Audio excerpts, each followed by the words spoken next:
This channel does not promote any violent, harmful, or illegal activities. All content provided by this channel is meant for an educational purpose only. Top quality और consistent performance के लिए सिर्फ silver pump नाम याद रखना। বিয়ের ব্যাপারে আপনি সিনিয়র, দিলীপ দাকে কি বললেন বলুন তো?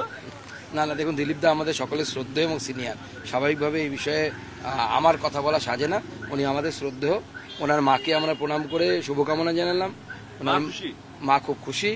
ওনার মা আপনারা শুনেছেন নিশ্চয়ই, মায়ের জন্যই প্রায় বিয়েটা করা আর কি। তো স্বাভাবিকভাবে মাকে দেখার লোক চাই। মা এখানে এসে আছেন।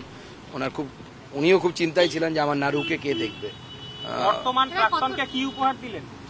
আমি মিষ্টি, ফুল, ধুতি, শাড়ি এগুলো দিয়েছি। বিয়েতে যা দিতে হয় আর কি।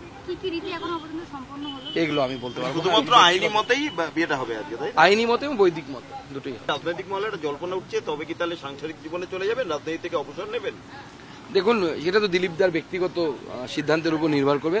আমার বিশ্বাস দিলীপ দা যেভাবে কন্ট্রিবিউট করেছেন বাংলার রাজনীতিতে, আগামী দিনেও উনি আশা করি সেইভাবে কন্ট্রিবিউট করবেন।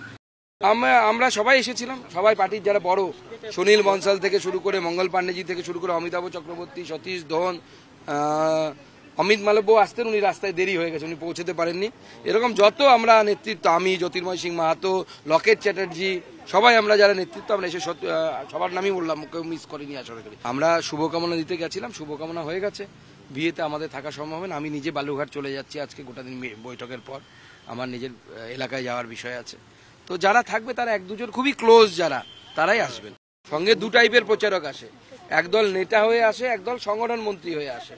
সংগঠন মন্ত্রী হয়ে যারা আসেন তারা প্রচারক থাকেন, কিন্তু নেতা হিসেবে যাদেরকে পাঠানো হয়, অর্থাৎ সভাপতি, জেনারেল সেক্রেটারি, এই সমস্ত পদে যারা থাকে, জেনারেল সেক্রেটারি অর্গানাইজেশন, তারা কিন্তু প্রচারক থাকেন না। প্রচারক থেকে তাদেরকে নিবৃত্তি দেয়া হয়। উদাহরণস্বরূপ অটল বিহারী বাজপেয়ী এবং লাল কৃষ্ণ আডবাণী। এটা সংঘের সিস্টেম।